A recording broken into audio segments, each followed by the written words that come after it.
والصلاة والسلام على سيد الأنبياء والمرسلين وعلى آله وأصحابه أجمعين. أما بعد، أعوذ بالله من الشيطان الرجيم. بسم الله الرحمن الرحيم. ذلك الكتاب لا ريب فيه. صدق الله العظيم وصدق رسوله النبي الكريم. إن الله وملائكته يصلون على النبي يا أيها الذين آمنوا صلوا عليه وسلموا تسليما. الصلاة والسلام عليك يا سيدي يا رسول الله وعلى آلك وأصحابك يا سيدي يا حبيب الله. اللهم صل على سيدنا ومولانا محمد معدن الجود والکرم وآلہ وصحبہ وبارک وسلم. تمام تعریفیں حمد و ثنا اللہ تعالیٰ جل مجدہ الکریم کے لیے، اور ہر قسم کے درود و سلام نبی رحمت صلی اللہ تعالیٰ علیہ وسلم کی ذات والا صفات کے لیے حمد و صلات کے بعد، عزیز دوستو، قرآن مجید کی دو قسم کی ترتیبیں ہیں. ایک قرآن مجید کی ترتیب وہ ہے کہ جس ترتیب سے قرآن مجید نازل ہوا، اور ایک وہ ترتیب ہے جس ترتیب سے نبی کریم علیہ السلام نے، حضور کے صحابہ نے حضور کی تعلیمات کی روشنی میں قرآن پاک کو جمع فرمایا. ایک ترتیب نزولی کہلاتی ہے، ایک ترتیب توقیفی کہلاتی ہے. جس ترتیب سے اسے جمع کیا گیا، نزول کے اعتبار سے قرآن مجید کی سب سے پہلی سورہ مبارکہ سورہ اقرا ہے. اس کی ابتدائی آیات نازل ہوئیں، اور ترتیب کے لحاظ سے جو مصحف کے اندر قرآن پاک میں ترتیب ہے، اس لحاظ سے قرآن مجید کی پہلی سورہ کا نام سورہ فاتحہ ہے.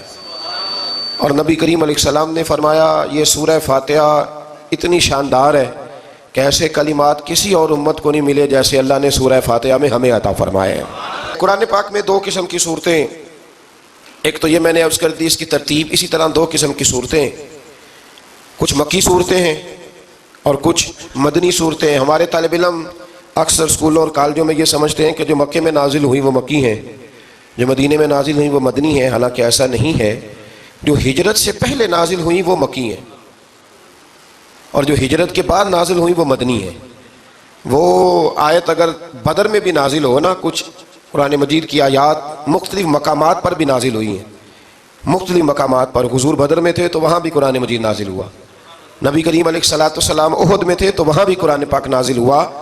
تو ترتیب یہ کی جائے گی کہ جو صورتیں ہجرت سے پہلے نازل ہوئیں وہ مکی ہیں، اور جو ہجرت کے بعد نازل ہوئیں وہ مدنی ہیں. سورہ فاتحہ کا آغاز اور قرآن مجید کی ہر سورت کا آغاز سوائے سورہ توبہ کے بسم اللہ شریف سے ہوتا ہے. اور نبی کریم علیہ السلام نے اتنا زور دیا کہ حضور فرمانے لگے دروازہ بند کرنے سے پہلے بھی بسم اللہ شریف پڑھا کرو، اور برتن ڈھانپنے سے پہلے بھی بسم اللہ شریف پڑھا کرو. نبی پاک علیہ السلام نے ہر جائز اور مستحسن کام سے قبل بسم اللہ شریف پڑھنے کا حکم دیا. بسم اللہ کے مفاہیم کیا ہیں؟ فرمایا بسم اللہ الرحمن الرحیم، اللہ کے نام سے شروع جو بڑا ہی مہربان نہایت رحم کرنے والا ہے. باقی ترجمہ کرنے والوں نے کہا کہ شروع اللہ کے نام سے، تو اعلیٰ حضرت فرمانے لگے کہ پھر تو شروع سے ہو گیا، پھر تو شروع سے ہو گیا. تو حضور پھر کیا ترجمہ کریں؟ فرمانے لگے یہ ترجمہ نہ کرو کہ شروع اللہ کے نام سے، بلکہ ترجمہ یہ کرو کہ اللہ کے نام سے شروع. یہ دیکھیں نا سوچ ہے نا بزرگوں کی، اللہ کے نام سے، تاکہ واقعی اللہ کے نام سے شروع ہو. پھر ارشاد فرمایا الحمدللہ رب العالمین، تمام تعریفیں اللہ کے لیے جو تمام جہانوں کو پالنے والا ہے. جب انسان کو تھوڑا سا ترجمہ آتا ہو نا، اس کی تھوڑی توجہ ہو، اسے نماز پڑھنے کا بھی بڑا ہی مزہ آتا ہے. نبی کریم علیہ السلام فرماتے ہیں، رب فرماتا ہے یہ سورہ فاتحہ میرے اور میرے بندے کے درمیان آدھی ہے، آدھی میری ہے آدھی میرے بندے کی ہے. جب وہ کہتا ہے نا مالک یوم الدین، تو یہاں تک وہ میری تعریف کرتا ہے. ایاک نعبد و ایاک نستعین تک پہنچتا ہے تو اب میرا اور اس کا آدھا کام شروع ہو جاتا ہے. پھر آگے میرا بندہ جب مجھ سے دعا مانگتا ہے تو یہ اس کے الفاظ ہیں جو میں اپنے فضل سے قبول فرمایا کرتا ہوں.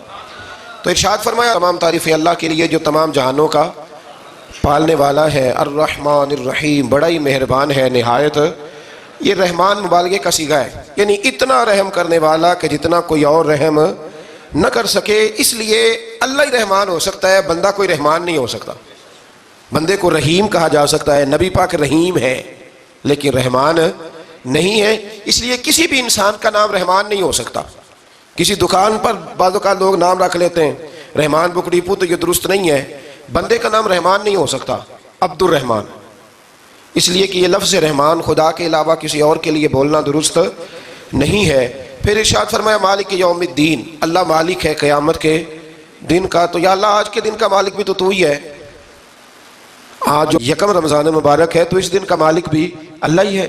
تو یہ جو خاص کر کہا مالک یوم الدین، اس کا معنی یہ ہے کہ یہاں کچھ لوگ عارضی طور بھی تو بعض چیزوں کے مالک ہیں نا، یہ زمین میری ہے، یہ گھڑی میری ہے، یہ گھر میرا ہے، یہ بچے میرے ہیں، عارضی طور پر بھی تو لوگ مالک ہیں، لیکن قیامت کے دن عارضی طور پر بھی کوئی مالک نہیں ہوگا۔ قیامت میں ساری بادشاہی فقط میرے اللہ کی ہوگی۔ بلکہ رب کریم فرمائے گا کہاں ہیں وہ لوگ جو دنیا میں بادشاہ بنا کرتے تھے، کدھر ہے؟ بڑے بڑے کج کلا جو کہتے تھے کہ ہم اٹھتے ہیں تو لوگ اٹھتے ہیں، بیٹھتے ہیں تو دنیا بیٹھ جاتی، وہ کہاں ہے؟ جب کوئی نہیں بولے گا تو رب فرمائے گا للہ الواحد القہار، آج ایک رب واحد اور قہار کی حکمرانی ہے۔ پھر ارشاد فرمایا ایاک نعبد و ایاک نستعین، بے شک ہم تیری ہی عبادت کرتے ہیں اور تجھی سے مدد چاہتے ہیں۔ عبادت بھی اللہ کی ہے اور مدد بھی، یہ جو بندوں کے ذریعے بعض اوقات مدد ہوتی ہے تو یہ مدد بھی اللہ کی ہے، یہ مدد بھی اللہ کی ہے۔ یہ کسی بندے نے مائک بنایا ہے جس کی مدد سے آپ تک آواز جاری ہے، تو اس کو عقل کس نے دی تھی بنانے کی؟ تو پھر مدد کس کی ہوئی؟ اللہ کی۔ تو دنیا میں کوئی بھی جو مدد کرتا ہے وہ اللہ کے ولی کریں، نبی کرے، پیغمبر کریں، تو وہ مدد کس کی ہے؟ اللہ کی، اس لیے کہ وہ ذاتی طور پر کچھ بھی نہیں کر سکتے، اگر اللہ انہیں توفیق نہ دے وہ کسی کی مدد نہیں کر سکتے۔ تو ایاک نعبد و ایاک نستعین، ہم تیری ہی عبادت کرتے ہیں، تجھی سے مدد چاہتے ہیں۔ اہدنا الصراط المستقیم، اے اللہ ہمیں سیدھا راستہ دکھا۔ کون سا راستہ سیدھا ہے؟ کون سا راستہ سیدھا ہے؟ تو اللہ نے خود ہی فرمایا ایسے ہی نہ بھٹک جانا، راستہ سیدھا وہ ہے صراط الذین انعمت علیہم، ان لوگوں کا راستہ سیدھا ہے جن پر اللہ نے انعام فرمایا ہے۔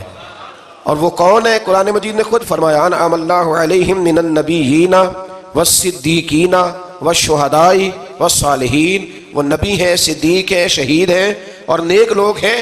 فرمایا اپنی مرضی کے راستے پہ چلو گے تو بھٹک جاؤ گے، رب کی بارگاہ میں سوال کرنا کہ وہ تمہیں نبیوں کے، صدیقوں کے، شہیدوں کے اور نیک لوگوں کے راستے پہ چلائے۔ غیر المغضوب علیہم ولا الضالین، نہ ان لوگوں کے راستے پہ چلا جن پر تیرا غضب ہوا، اور نہ ان کے راستے پہ چلا جن پر تو ناراض ہوا، جنہیں تو نے گمراہ کیا، ان لوگوں کے راستے پہ نہ چلا، بلکہ ان لوگوں کے راستے پہ چلا جن پر تیرا انعام ہوا۔ یہ جو لوگ ہیں نا مغضوب علیہم ولا الضالین، ایک گروہ یہودیوں کا ہے اور ایک عیسائیوں کا ہے۔ کہا جا رہا ہے یا اللہ نہ یہودیوں کے راستے پہ چلا اور نہ عیسائیوں کے راستے پہ چلا، ہمیں تو ابوبکر صدیق کے راستے پہ چلا، ہمیں تو عمر فاروق کے راستے پہ چلا، عثمان غنی، مولا علی اور جناب ابو ہریرہ کے راستے پہ چلا۔ اب یہ سورہ فاتحہ کا تو میں نے مکمل ترجمہ عرض کیا۔ سورہ بقرہ یہ قرآن مجید کی سب سے بڑی سورہ ہے۔ ایک حدیث اس کی فضیلت پہ سن لیں، نبی کریم علیہ السلام نے فرمایا جس گھر میں سورۃ بقرہ پڑھی جائے نا، فرمایا جن کیا وہاں سے تو شیطان بھی بھاگ جاتا ہے۔ سورہ بقرہ گھروں میں پڑھیں، یہ سب سے بڑا تعویذ ہے۔ اگر گھر میں جنات ہوں، کوئی آسیب ہوں، اور یہ وہ والا تعویذ ہے جو مدینے والے رسول نے عطا فرمایا ہے۔ یہ سب سے بڑی سورہ ہے۔ مفسرین فرماتے ہیں اگر کوئی استدلال کی قوت رکھتا ہو تو ایک 100 چیز کا اللہ نے حکم دیا ہے، بلکہ امام اعظم فرماتے ہیں 100 تھوڑی ہے، میری نظر سے پڑھو تو 1000 چیزوں کا حکم دیا ہے، 1000 سے منع کیا ہے، اور 1000 قسم کی نصیحتیں اللہ کریم نے سورہ بقرہ کے اندر فرمائی ہیں۔ اس سورہ مبارکہ کا جو پہلا رکوع ہے نا، اس میں جو سب سے پہلی آیت ہے وہ ہے الف لام میم، ان کو کہتے ہیں حروف مقطعات۔ پہلا لفظ ہی جب کوئی قرآن مجید کا پڑھتا ہے نا، بہت بڑا عالم فاضل، بہت بڑا محدث، تو اسے یہ کہنا پڑتا ہے کہ میں نہیں جانتا، اللہ جانتا ہے یا اللہ کا رسول جانتا ہے۔ الف لام میم کا معنی ہم نہیں جانتے، اللہ جانے یا اللہ کا رسول جانے، یا جس کو وہ دونوں بتا دیں وہ جانتا ہے، ورنہ یہ اللہ اور اس کے رسول کا راز ہے۔ یہ آگے ارشاد فرمایا ذالک الکتاب لا ریب فیہ، یہ وہ عظیم کتاب ہے جس میں شک کی کوئی گنجائش نہیں ہے۔ ھدی للمتقین، یہ ہدایت ہے پرہیزگاروں کے لیے۔ سوال یہ ہوتا تھا کہ یا اللہ جو متقی پرہیزگار ہیں وہ تو پہلے ہی ہدایت پہ ہیں، تو قرآن بھی اگر انہیں ہدایت دے گا تو پھر جو گنہگار ہیں ان کی ہدایت کہاں ہے؟ تو اس آیہ مقدسہ کا معنی مفسرین نے یہ بیان فرمایا کہ مطلب اس کا یہ ہے کہ قرآن ہدایت دیتا سب کو ہے، لیکن اس سے ہدایت حاصل متقی لوگ کرتے ہیں۔ بارش برستی ہے نا سب جگہوں پہ، لیکن اگر کسی نے فرش کرایا ہو، ٹائلیں لگوائی ہوں، تو وہاں پھل پھول اگ سکتے ہیں، سبزہ اگ سکتا ہے، اس کے لیے زمین کا زرخیز ہونا شرط ہے۔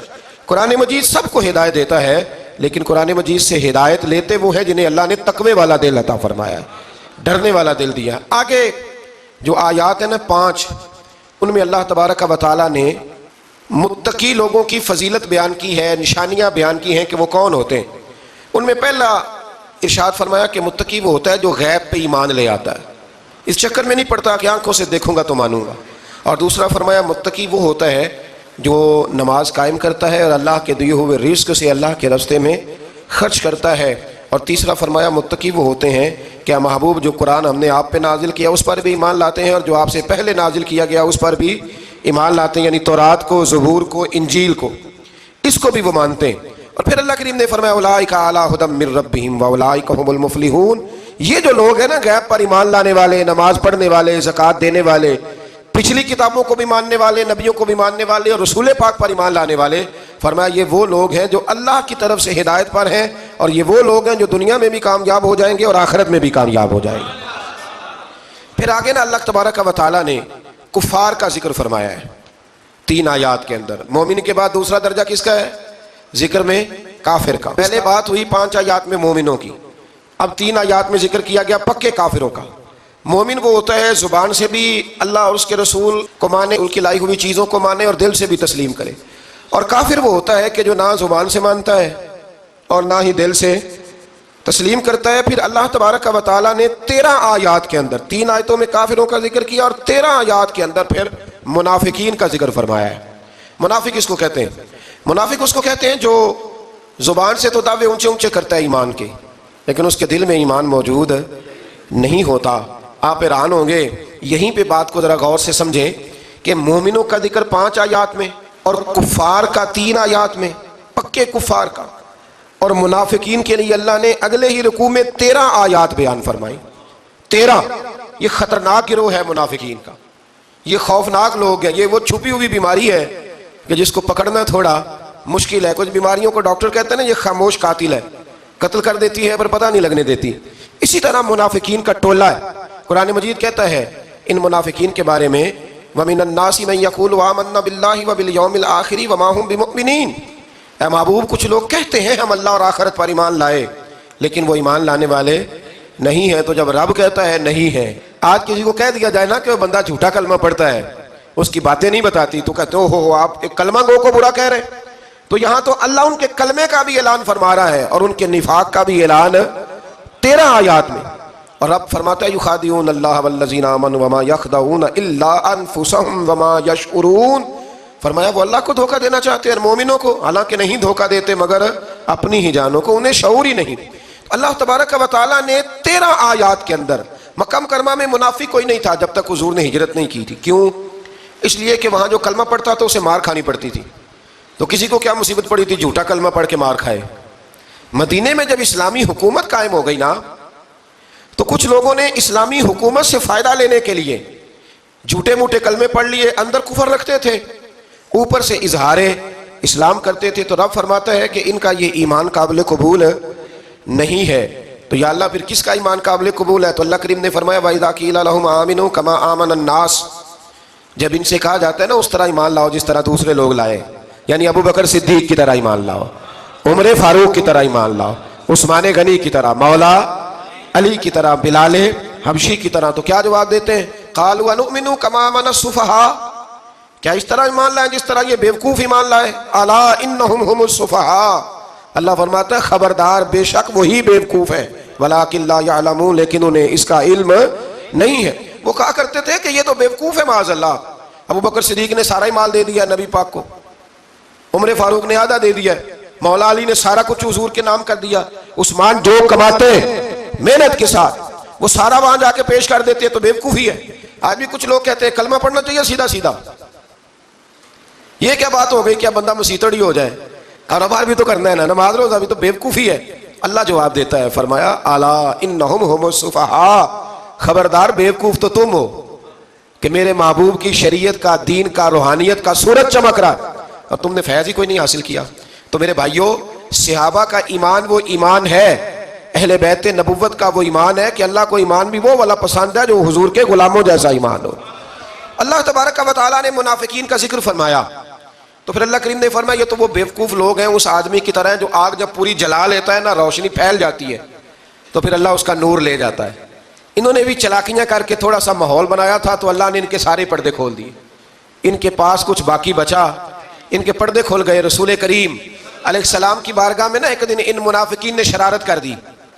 منافقین نے شرارت کیا کی؟ جب حضور صلی اللہ علیہ وسلم نے فرمایا نا پوچھو جو پوچھنا ہے، تو امام راضی کہتے ہیں یہ پیچھے نمازیں پڑھتے تھے، یہ 313 تھے حضور کے پیچھے. اگر مدینے میں رہ کے منافق ہو سکتے ہیں تو باقی ملکوں میں بھی تو ہو ہی سکتے ہیں نا جی. حضور کے پیچھے نمازیں پڑھتے تھے تو ایک دن کہنے لگے نہیں یہ کہتے ہیں جو مرضی پوچھو تو ہم پیچھے نمازیں پڑھتے ہیں، ہمارا انہیں پتہ نہیں. جب یہ اعتراض کیا نا حضور کے علم پر، آپ سمجھ لیں کہ حضور کے علم پر اعتراض کرنا طریقہ کس کا ہے؟ طریقہ کس کا ہے حضور کے علم مبارک پر اعتراض کرنا؟ کہنے لگے پیچھے نمازیں پڑھتے ہیں، انہیں پتہ ہی نہیں. جب یہ کہا تو اللہ کے رسول نے نا جمعے والا دن تھا، حضور نے فرمایا میرے علم پر اعتراض کرتے ہو؟ 70 بندے نام لے کر اور ولدیتیں لے کر، بلکہ بہت سارے ایسے تھے جنہیں کنفرم ہو گیا کہ ولدیت اصل میں ہے کیا، انہیں طے ہو گیا. حضور کے بے ادب کے لیے یہ طے کرنا بھی مشکل ہوتا ہے نا. طے ہو گیا کہ ولدیت ہے کیا. 70 بندے نام لے کے حضور نے مسجد نبوی سے نکال دیے. فرمایا یا فلاں بن فلاں قم فخرج فانک منافق، او فلاں کے بیٹے فلاں کھڑا ہو جا، نکل جا، تو منافق ہے. حضور نے 70 بندے نکال دیے. اب 70 بندے اکٹھے گلی میں نکلیں تو رش تو پڑ جاتا ہے نا. حضرت عمر فاروق لیٹ ہو گئے، جمعے میں آ رہے تھے، ان کو جاتے ہوئے دیکھا تو عمر فاروق فرمانے لگے جمعہ ہو گیا ہے. بھئی 70 بندے نکل آئے باہر، جمعہ ہو گیا ہے. تو ایک منافق کہنے لگا تھا کہ نہیں حضور نے نکال دیا. تو عبداللہ بن ابی سلول جو ان کا سربراہ تھا نا، وہ کہنے لگا چپ کر. حضرت عمر سے کہنے لگا ہاں جی ہو گیا ہے. وہ بھی کہنے لگا تھا نہیں ہوا، ہمیں نکال دیا گیا. تو یہ سردار بولا، کہنے لگا ہو گیا ہو گیا. حضرت عمر کہنے لگا چلو جمعہ ہو گیا تو جا کے اندر حضور کی زیارت ہی کر لیتا ہوں، لیٹ تو ہو ہی گیا ہوں. حضرت عمر اندر چلے گئے تو پیچھے سے وہ منافقین اپنے سردار سے کہنے لگے کہ 2 منٹ میں عمر کو پتہ چل جائے گا کہ تم نے جھوٹ بولا ہے. عمر کو جا کے پتہ چل جائے. کہنے لگا بڑے پاگل ہو، میں نے تمہاری جان بچائی ہے، نبی پاک نے تو مسجد سے نکالا ہے نا. تو عمر کو پتہ چل جاتا نا منافق ہیں. تو ابو بکر بھی مسجد میں تھے، علی بھی مسجد میں تھے، عثمان بھی مسجد میں تھے، بچانے والا ہی کوئی نہیں تھا. عمر نے تلوار لے کے تو دنیا سے نکال دینا تھا. تو میں نے جان بچائی ہے، آپ جائیں گے نا اندر تو حضور ٹھنڈا کر دیں گے، فرمائیں گے چلو میں نے نکال جو دیا ہے. تو یہ وہ منافقین کی جماعت ہے. دوسرے سے تیسرے رکوع میں نا اللہ تعالیٰ نے انسان کو یاد کرایا ہے کہ تو نے عبادت اپنے رب کی کرنی ہے. اور فرمایا رب تمہارا وہ ہے جس نے تمہارے لیے زمین کو فرش بنایا ہے، آسمان کو چھت بنایا ہے، اور آسمان سے پانی برسا کے تو زمین سے پھل اگائے ہیں، رزق لکم، وہ بھی تیرے کھانے کے لیے اگائے ہیں. وہ جو آسمان سے بارش برسا کے زمین سے سبز اور پھل اگائے ہیں تو وہ بھی تیرے لیے. جب سارا کچھ تیرے لیے بنایا تو بھی تو عبادت کرنا اپنے رب کی، پھر کسی کو اس کا شریک نہ ٹھہرا. ایک چیلنج بھی کیا قرآن مجید نے اس رکوع کے اندر.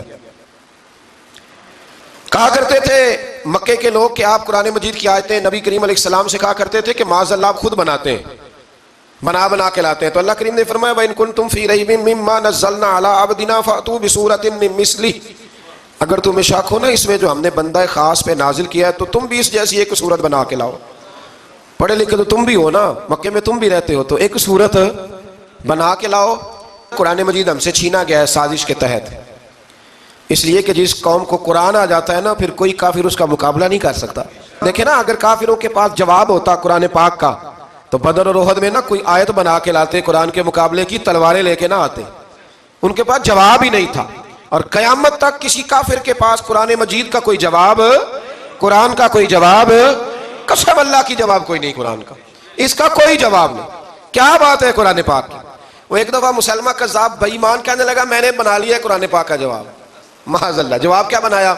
وہ سورۃ ہے نا القاریہ تو ملکاریہ وما ادراک ملکاریہ، کھڑکھڑانے والی کیا ہے، کھڑکھڑانے والی تمہیں کیا پتا کیا ہے کھڑکھڑی، قیامت کا ذکر ہے. کہنے لگا میں نے اس جیسی صورت بنا لیا. تو کیا بنایا؟ الفیل ملفیل وما ادراک ملفیل. کہنے لگا ہاتھی، تمہیں کیا پتا کیا ہاتھی، تم کیا جانو کیا ہاتھی. تو پاس جو اس کے اپنے بیٹھے تھے نا چیلے، کہنے لگے چپ کر جا، سارے زمانے کو پتا ہے ہاتھی کیا ہوتا ہے. تو پاگل ہے، اس کے 2 کان ہوتے ہیں، ایک سونڈ ہوتی ہے، 4 اس کے پیر ہوتے ہیں. بیوقوف آدمی، قرآن کا مقابلہ کرنا ہے تو وہ چج کے ساتھ کر، پاگلوں کی طرح مقابلہ کرے گا، جوتے کھائے گا بھی، ہمیں بھی پڑھوائے گا. تو قرآن مجید کا کوئی مقابلہ کر سکا؟ تو اس آیت مبارکہ میں اللہ نے کافروں کو یہ کہا اگر مقابلہ نہیں کر سکتے تو پھر اللہ سے ڈرو ورنہ دوزخ میں ڈالے جاؤ گے، وہ جس کا ایندھن آدمی اور پتھر ہے، اور بنائی بھی کافروں کے لیے گئی ہے. اعدت للکافرین، جہنم کس کے لیے بنائی گئی ہے؟ کافروں اور منافقوں کے لیے. مسلمانوں کے لیے بنائی گئی، مسلمان مرضی سے چھلانگے لگائیں تو ان کی موج ہے، ورنہ ان کے لیے جہنم، ان کے لیے اللہ نے جنت بنائی ہے. اور یہ بات کرتے ہی رب کریم نے فرمایا اے محبوب علیہ السلام مومنوں کو خوشخبری دے دیں کہ اللہ نے ان کے لیے جنت بنائی ہے، اس میں باغات ہیں، انہیں رزق دیا جائے گا کھانے کے لیے، اور اس میں انہیں پاکیزہ بیویاں دی جائیں گی، اور پھر وہ اس میں ہمیشہ رہیں گے، انہیں اس سے نکالا نہیں جائے گا۔ آگے جو آیات کریمہ ہے نا، اس کے اندر اللہ تبارک و تعالیٰ نے فرمایا ہے کہ اللہ حیا نہیں کرتا سمجھانے کے لیے، مچھر کی مثال بھی دینی پڑے۔ فرمایا قرآن سے کچھ لوگ ہدایت حاصل کرتے ہیں اور کچھ گمراہ ہو جاتے ہیں۔ جب لوگ اپنی مرضی کی تشریحات چاہتے ہیں تو گمراہ ہوتے ہیں، اور جب قرآن کو رسول اللہ صلی اللہ علیہ وسلم اور امت مسلمہ کی تشریحات کی روشنی میں سمجھتے ہیں تو پھر اللہ ہدایت عطا فرماتا ہے۔ پھر اللہ تبارک و تعالیٰ نے آگے ارشاد فرمایا حضرت آدم کی پیدائش کا واقعہ۔ کچھ مفسرین نے لکھا اللہ نے مشورہ کیا تھا فرشتوں سے، وَإِذْ قَالَ رَبُّكَ لِلْمَلَائِكَةِ إِنِّي جَاعِلٌ فِي الْأَرْضِ خَلِيفَةً، لیکن کچھ مفسرین کہتے ہیں کہ اللہ کو ضرورت نہیں فرشتوں سے مشورہ کرنے کی، اللہ نے فرشتوں سے مشورہ نہیں کیا، بلکہ رب نے انہیں آگاہ فرمایا تھا کہ میں لگا ہوں زمین پہ اپنا نائب بنانے، میں خلافت دینے لگا ہوں زمین پہ۔ اب یہ تو دینے والی کی مرضی ہے نا، اس نے کس کو دینی ہے، یہ تو دینے والے کی مرضی ہے نا اس نے۔ تو کچھ لوگ کہتے ہیں کہ دینے والے سے زیادہ ہمیں پتہ ہے، تو فرشتوں کو بھی یہ اجتہادی خطا ہو گئی، کہنے لگے یا اللہ اسے نہ بنانا، یہ فساد کرے گا، یہ خون ریزیاں کرے گا۔ تو اللہ نے فرمایا جو میں جانتا ہوں وہ تم، اللہ اکبر۔ امام راضی فرماتے ہیں جب رمضان آتا ہے تو اللہ فرشتوں سے کہتا ہے ذرا یہ کھول کے دروازے دیکھو نا یہ زمین پہ کیا کر رہے ہیں، تم تو کہتے تھے فساد کریں گے اور یہ سارے تراویحیں پڑھ رہے ہیں، تم تو گویا کہتے تھے فساد کریں گے اور یہ تو دیکھو گویا رمضان کے روزے رکھ رہے ہیں، یہ تو میری یاد میں نکلے ہوئے ہیں، تم کچھ کہتے تھے اور دیکھو میں نے تمہیں کہا تھا نا جو میں جانتا ہوں وہ تم۔ اللہ نے پھر حضرت آدم علیہ السلام کو تمام زمانے کے علوم عطا کیے، علم سکھا لیا۔ تو فرشتوں سے کہا تم بھی ان چیزوں کے نام بتاؤ، تو وہ بتا سکے نہیں۔ اللہ نے فرمایا اب اس طرح کرو آدم کو سجدہ کرو، سب نے سجدہ کیا سوائے، وہ کہنے لگا یا اللہ صرف تجھے ہی کرنا ہے، کرنا بھی صرف اللہ کو چاہیے، پر رب کے آگے بھی جھکنا چاہیے، اور جس کے سامنے رب جھکائے نا وہاں بھی۔ اور یہ جو عاجزی ہے نا، یہ جو جھکنا ہے یہ علم کے آگے ہے۔ ہماری مصیبت یہ ہے کہ ہم علم کے آگے بھی گردن جھکانے کو تیار نہیں ہوتے، وہاں بھی ہم خود عالم فاضل بن جاتے ہیں۔ تو فرمایا کہ سب سے کہا سجدہ کرو، سب نے سجدہ کیا سوائے ابلیس کے، تو پھر ہوا کیا وکان من الکافرین، وہ کافروں میں سے ہو گیا۔ پھر اللہ نے حضرت آدم کو اور جناب حوا کو نا مقام دے دیا جنت میں رہنے کے لیے، اور کہا سارا کچھ کھانا، درخت کے قریب نہ جانا۔ ابھی آپ کسی سے کہہ دیں تھوڑا سا کہ پیچھے نہ دیکھنا، یعنی اگر میری سمجھ لیں ادب کی وجہ سے کوئی 1.5-2 منٹ یا 6 منٹ نہیں بھی نہ دیکھے گا تو سوچے گا ضرور کہ پتہ نہیں اب پیچھے کیا ہے، مصیبت کیا ہے۔ یعنی آپ کہہ کے دیکھ لیں کسی کو، پیچھے نہ دیکھنا، فطرت ہے نا انسان کی، وہ جستجو کرتا ہے، کہا اس درخت کے پاس نہ جانا۔ تو حضرت حوا سلام اللہ علیہ کہتے ہیں دل میں خیال رہتا تھا کہ آخر ہے کیا درخت کے پاس۔ یہی انسان کا عقیدہ توحید ہے کہ جہاں سے رب منع کر دے وہاں وہ منع ہو جائے، اور یہ ان کی خطا نہیں تھی، یہ اللہ کی حکمت تھی، چونکہ رب نے تو پہلے کہہ دیا تھا بنایا ہی زمین کے لیے، تو یہ تو سارا کچھ ہونا تھا تو زمین پہ آنا تھا نا۔ تو حضرت حوا اور جناب آدم کے پاس شیطان آیا، اب اس کو نکال تو دیا تھا پر ابھی اس کا جنت میں آنا جانا بند نہیں ہوا تھا، یہ بھی اللہ کی حکمت تھی۔ تو وہ کہنے لگا تمہیں پتہ ہے بعد میں مر جاؤ گے؟ تو حضرت حوا کہنے لگی کیا موت بھی آئے گی؟ کہاں، اس کی تکلیف بھی بڑی ہوگی، تو پھر بچیں گے کیسے؟ تو کہنے لگے پھل کھا لو اس درخت کا، تو بچنے کے لیے پھل کھایا تھا۔ جس طرح لوگ آج بہت سارے کام بچنے کے لیے کرتے ہیں پر بچ سکتے، بچنے کے لیے پھل کھایا تو اللہ نے فرمایا زمین پہ چلے جاؤ۔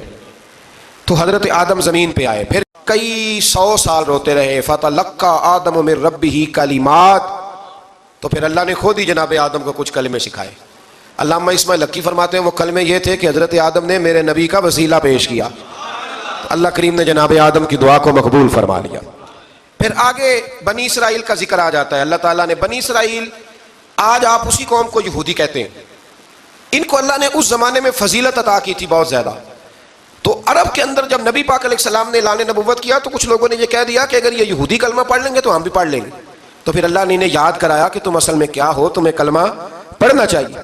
تو اہل یہود کا تذکرہ کرتے کرتے رب کریم نے ایک بات یہ بھی ارشاد فرمائی کہ تم لوگوں کو تو کہتے رہے ہو کہ وہ نبی آنے والے ہیں، وہ نبی آنے والے ہیں، اور جب آ گئے ہیں تو ماننے کو تیار نہیں ہو۔ تو فرمایا تأمرون الناس بالبر وتنسون انفسکم وانتم تتلون الکتاب، لوگوں کو بھلائی کا حکم دیتے ہو اور اپنے آپ کو بھول جاتے ہو، افلا تعقلون، تمہیں عقل نہیں؟ پھر اللہ نے انہیں یہ بھی یاد کرایا کہ یاد کرو وہ زمانہ کہ جب فرعون نے خواب دیکھ لیا تھا کہ کوئی بچہ اس کی سلطنت کو تباہ کرے گا، تو پھر اس نے تمہارے بچوں کو ذبح کرانا شروع کیا اور تمہاری بیٹیوں کو چھوڑتا تھا۔ فرمایا یہ بھی تو تم نے دیکھا، میں نے تمہیں پھر تم سے کہا جہاد کرو قوم عمالقہ کے خلاف، تو مقام طیہ میں جا کے یہ لوگ کہنے لگے ہم سے جہاد نہیں ہوتا۔ اللہ نے انہیں ایک میدان میں قید کر دیا، بڑی دلچسپ بات، قید تو لوگ ہوتے ہیں نا چار دیواری میں، تو اللہ نے بنی اسرائیل والوں کو جب انہوں نے کہا ہم جہاد نہیں کریں گے تو اللہ نے میدان میں قید کر دیا، میدان میں یہ یاد رکھیں، جب انسان اللہ کی نافرمانی کرتا ہے تو اسے ایسی قید ملتی ہے جس کا اس نے تصور بھی نہیں کیا ہوتا۔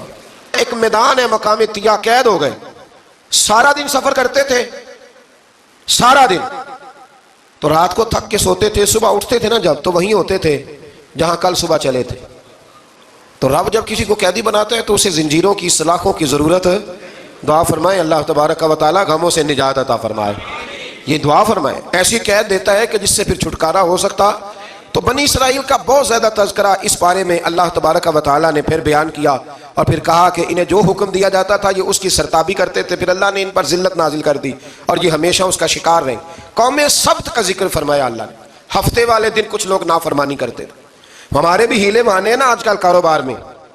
تو اسی سپارے کی آیت نمبر 65 کے اندر اللہ تعالیٰ نے حضرت داؤد کی قوم کا ذکر کیا کہ اللہ نے انہیں حکم دیا تھا کہ ہفتے والے دن مچھلیاں نہیں پکڑنی، تو وہ کہتے تھے چلو ہاتھ لگا کے نہیں پکڑنی، ہاتھ لگا کے۔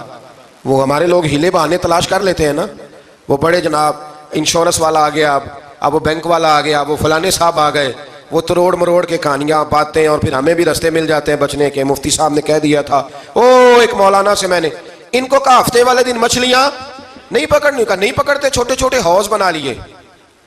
تو مچھلیاں زیادہ آتی تھی اس دن، یہ بھی اللہ کی قدرت تھی۔ نماز کے وقت گاہک زیادہ آتے ہیں، یہ اس کی قدرت ہوتی ہے۔ تو وہ مچھلیاں حوض میں جمع ہو جاتی ہیں، یوں سمجھ لیں کہ جال انہوں نے لگا لیے ہوئے تھے، تو جال میں وہ پھنستی رہتی تھیں، حوضوں میں آتی رہتی تھیں۔ ہفتے کو نہیں پکڑتے تھے، اتوار کو پکڑ لیتے تھے، تو پھر اللہ نے انہیں سزا دی۔ فرمایا تماشے کرتے ہو اللہ کے حکم کے ساتھ، کیا سزا دی؟ فَقُلْنَا لَهُمْ كُونُوا قِرَادَةً خَاسِئِينَ، فرمایا بندر بن جاؤ دھتکارے ہوئے۔ جو رزق حرام طریقے سے کماتے تھے رب انہیں بندر بنا دیتا تھا۔ ابھی بھی میں نے دیکھے ہیں بڑے بڑے تاجر پاگلوں جیسی زندگی گزار رہے ہیں، نفسیاتی طور پہ سکون نہیں ہے، کروڑوں روپیہ پڑا ہے۔ کیوں؟ اس لیے کہ رب کے بتائے ہوئے طریقے کے مطابق تجارت نہیں کرتے۔ آگے ایک اور دلچسپ بات آ گئی، بنی اسرائیل کے اندر نا ایک شخص نے اپنے چچا کو قتل کر دیا جائیداد کے لیے۔ یہ دیکھیں کب سے لوگ جائیداد کے لیے قتل کرتے آ رہے ہیں۔ چچا کو قتل کر دیا، اور قتل کر کے حضرت موسیٰ علیہ السلام کے پاس آئے کہ میرے چچا کو کسی نے قتل کر دیا ہے، تو بتائیں کیا کرنا ہے؟ تو آپ نے فرمایا کہ گائے ذبح کرو، اور اس کا ایک ٹکڑا مقتول کو مارو، مرنے والے کو، وہ خود اٹھ کے بتا دے گا مجھے کس نے قتل کیا ہے۔ اب ارادہ نہیں تھا گائے ذبح کرنے کا تو بہانے کرنے لگے۔ ارادہ نہیں نہ ہوتا تو پھر کیا ہوتے ہیں؟ کہنے لگے گائے کس طرح کی ہو، بوڑھی ہو کہ بچی ہو، رنگ کیسا ہو، جوان ہو کہ چھوٹی ہو، حال میں ایک دفعہ چلنا سیکھ گئی ہو یا ابھی نہ سیکھی ہو، تو بتاتے گئے۔ تو رب بھی شرطیں بیان کرتا گیا، گہرے زرد رنگ کی ہو، حال کے اندر اسے نہ چلایا گیا ہو، پانی نہ نکالا گیا ہو، نہ بچی ہو نہ جوان ہو، اس کے درمیان ہو۔ یہ ساری شرطیں کہاں پائی جاتی تھیں؟ حضرت موسیٰ علیہ السلام کی قوم کا ایک شخص تھا جو اللہ کا ولی تھا، وہ جب انتقال کرنے لگا نا، اللہ اکبر، دیکھو رب ولیوں کی اولادوں پر بھی کتنا فضل فرماتا ہے۔ وہ جب انتقال کرنے لگا تو ایک اس کے پاس چھوٹی سی بچیا تھی، گائے کی بچی، اس نے جنگل میں چھوڑ دی۔ کہنے لگا یا اللہ میں تیرے نام پہ چھوڑتا ہوں، میرا بچہ جوان ہو جائے تو اسے دے دینا، اور تو سرمایہ ہی کوئی نہیں۔ بچہ بڑا ہوا تو بچہ بھی بڑا نیک تھا، اپنی ماں کا بڑا فرما بردار تھا۔ اس کی ماں نے کہا بیٹا تیرے باپ نے ایک گائے چھوڑی تھی، تو بچہ جنگل میں گیا اور جا کے کہنے لگا اے اللہ میری گائے مجھ سے ملا دے۔ تو رب کریم نے وہ گائے واپس کر دی، وہ گائے گھر لے آیا۔ اب وہ کہنے لگا اماں بیچ دوں، تو اماں کہنے لگی بیٹا میرے پوچھے بغیر نہ بیچنا۔ کئی دفعہ گاہک لگے پر اس نے کہا جب تک میری اماں نہ کہے گی میں بیچوں گا۔ ادھر بنی اسرائیل والے شرطیں جتنی گائے کے بارے میں پوچھ چکے تھے وہ ساری اسی گائے میں پائی جاتی تھی۔ تو یہ ڈھونڈتے ڈھونڈتے وہاں پہنچ گئے، تو کہنے لگے گائے چاہیے۔ تو اس نے کہا بھی تمہاری مرضی سے نہیں، قیمت میری مرضی کی۔ ایک مفسر نے تو یہاں تک لکھا ہے کہ اس نے کہا گائے ذبح کر کے نا، تو جتنا گائے کے اندر گوشت ہوگا نا اتنا ہی کھال کے اندر تو مجھے مال بھر کے دو گے، اتنے سکے بھر کے دو گے، اتنی اشرفیاں بھر کے دو گے، تو پھر تمہیں گائے دوں گا۔ تو پھر یہ گائے انہیں ملی اور یہ گائے لے کر کے آئے۔ زیادہ سوالات نہ کرتے تو زیادہ الجھتے نہ۔ ہم بھی دین کے معاملے میں بڑے سوال جواب کرتے ہیں، اتنا سوال کریں جتنی اس کی ضرورت ہے۔ ان لوگوں نے سوالات زیادہ کیے تو پھر الجھ زیادہ گئے۔ تو میرے بھائی اس کا ذکر بھی اللہ تبارک و تعالیٰ نے پہلے پارے کے اندر بیان فرمایا۔ پھر اللہ کریم نے فرمایا کہ کچھ ایسے لوگ بھی ہیں یہودیوں میں سے جن کا دعویٰ ہو گیا ہے کہ ہم اللہ کے بڑے پیارے ہیں۔ فرمایا یہ صرف ان کے منہ کی باتیں ہیں، یہ تو قیامت میں پتہ چلے گا نا کہ اللہ کا پیار کس کے ساتھ زیادہ ہے۔ اور پھر یہ بھی یہودیوں نے دعویٰ کیا ہے، اسی پارے میں اللہ فرماتے ہیں کہ ان کا دعویٰ ہے کہ ہم اللہ کے بڑے پیارے ہیں، جنت میں ہم ہی جائیں گے۔ تو اللہ فرماتے ہیں پھر مرنے کی دعا تو کرو، جنت میں تو مار کے جانا ہے نا۔ لیکن رب فرماتے ہیں یہ کبھی مرنے کی دعا نہیں کریں گے، اس لیے کہ انہیں پتہ ہے کہ ہم نے آخرت کے لیے کیا بھیجا۔ لیکن جی پہلا حکم آ گیا یا ایھا الذین آمنوا کہہ کے، پہلی آیت قرآن پاک کی پہلے سپارے میں پہلی آیت جس میں اللہ نے کہا یا ایھا الذین آمنوا، تو پہلا حکم آمنوا کہہ کے آیت نمبر 104 میں جو اللہ نے حکم دیا ہے نا، وہ نبی پاک کی تعظیم کا حکم ہے۔ پہلا حکم ہی اللہ نے حضور کی عزت اور ناموز کا ارشاد فرمایا۔ پہلا اس ترتیب کے لحاظ سے وہ ہوا یہ کہ جب نبی پاک کو بات ارشاد کرتے تو صحابہ کرام اٹھ کے عرض کرتے رائینا یا رسول اللہ، حضور سمجھ نہیں آئی ذرا رعایت کر دیں۔ تو یہودیوں کی عبرانی زبان کے اندر نہ ذرا کھینچ کے پڑھتے تھے رائینا، تو اس کا معنی بنتا تھا معاذ اللہ اے ہمارے چرواہے، بکریاں چرانے والے کو بھی وہ رائینا کہتے تھے۔ تو جب صحابہ یہ کہنے لگے تو اللہ نے منع ہی کر دیا، فرمایا میرے محبوب کے غلاموں، اس لفظ کے پیچھے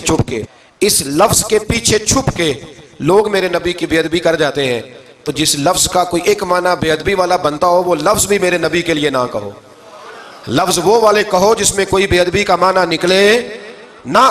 یہاں لوگوں نے بڑے بڑے لفظ نہیں بول دیے، پھر کہتے میرا مطلب یہ تھا، میرا مطلب وہ تھا، تو نے وہ لفظ بولا کیوں جس کا کوئی غلط مطلب بھی نکل سکتا تھا۔ اللہ نے فرمایا یا ایھا الذین آمنوا لا تقولوا رائینا، اے ایمان والو رائینا کہو ہی نہ۔ تو یا اللہ کیا کہیں؟ فرمایا وقولوا انظرنا، تم کہو یا رسول اللہ ایک نظر فرمائیے۔ انداز دیکھیے، انظرنا ایک نظر۔ تو ہمارے بزرگ تو پہلے ہی بڑے پیار والوں نے کہہ دیا یا رسول اللہ انظر حالنا، کہتے کہاں سے لاتے ہو جملے؟ میں نے کہا اللہ کی کتاب سے، یا رسول اللہ انظر حالنا یا حبیب اللہ اسمع قالا، تو تم کہو انظرنا، محبوب نظر کرم کریں، واسمعوا، اور کیا ضرورت ہے دوبارہ پوچھنے کی؟ اللہ کہتا ہے پہلے ہی دھیان سے سنا کرو، پہلے ہی واسمعوا، پہلے ہی احتیاط سے سنو، وللکافرین عذاب الیم، اور کافروں کے لیے دردناک عذاب ہے۔ لے جی اسی پارے میں اللہ تبارک و تعالیٰ نے پھر اہل یہود کا ذکر کیا، تو یہود کہنے لگے کہ ہم حضرت ابراہیم کے ماننے والے ہیں، تو اللہ کریم نے وہ بھی ذکر کیا کہ میں نے تو ابراہیم کو آزمایا ہے، وَإِذِ ابْتَلَىٰ إِبْرَاهِيمَ رَبُّهُ بِكَلِمَاتٍ فَأَتَمَّهُنَّ، ہم نے ابراہیم کو کچھ چیزوں سے آزمایا ہے، وہ ہماری آزمائش پہ پورے اترے۔ قَالَ إِنِّي جَاعِلُكَ لِلنَّاسِ إِمَامًا، تو پھر ہم نے انہیں کہا کہ ہم آپ کو پوری دنیا کا امام بنائیں گے۔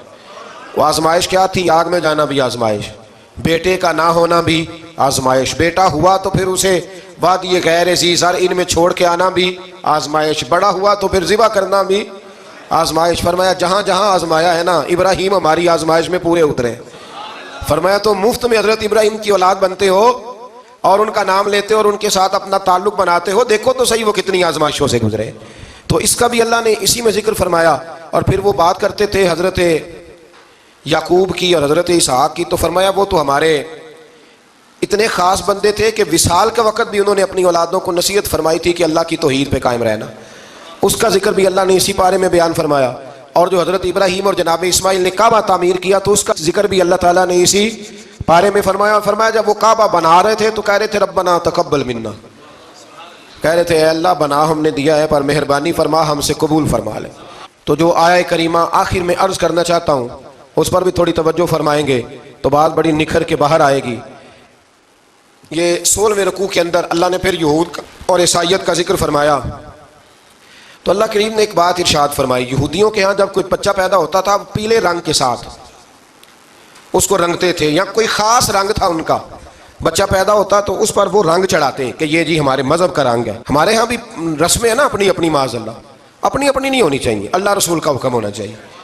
تو یہودیوں کے ہاں بچہ پیدا ہوتا تو ایک خاص رنگ چڑھاتے، عیسائیوں کے ہاں پیدا ہوتا تو وہ بھی ایک خاص رنگ چڑھاتے۔ تو مسلمانوں کے ہاں بچے پیدا ہوئے تو انہوں نے بھی توجہ کی کہ یہ کیا ہو رہا ہے، تو رب کریم نے فرمایا صبغۃ اللہ، رنگ اللہ کا ہی ہے، ومن احسن من اللہ صبغۃ، اور فرمایا اللہ کے رنگ سے زیادہ خوبصورت کس کا رنگ ہو سکتا ہے؟ اللہ کا رنگ کیا ہے؟ لا الہ الا اللہ محمد رسول اللہ صلی اللہ علیہ۔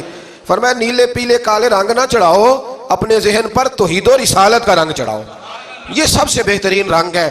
اگر تمہارے ذہنوں پر رب رسول کی توحید کا رنگ چڑھ گیا تو یہ وہ والا رنگ ہے، پھر تمہیں کسی اور رنگ کی طرف جانے کی ضرورت نہیں پڑے گی۔ تو فرمایا رنگ وہ پیدا کرو جو توحید کا ہے، رسالت کا ہے، اس رنگ کی توجہ کرو۔ قرآن مجید کے اس پارے میں اللہ کریم نے مختلف باتیں بیان کر کے آخری رکوع میں یہ جو رنگ کا ذکر فرمایا نا، تو یہ لگتا ہے پورے پارے کا خلاصہ ہے کہ رب کریم نے فرمایا اصل بات یہ ہے کہ تمہاری سوچوں پہ رب رسول کی توحید و رسالت کا رنگ ہونا چاہیے، ہر وقت بچہ پیدا ہو کو دنیا سے جائے تو رنگ کس کا ہونا چاہیے؟ اللہ رسول کے دین کا۔ اللہ تعالی ہمیں سمجھنے کی توفیق عطا فرمائے۔ آخر دعوانا الحمدللہ رب العالمین۔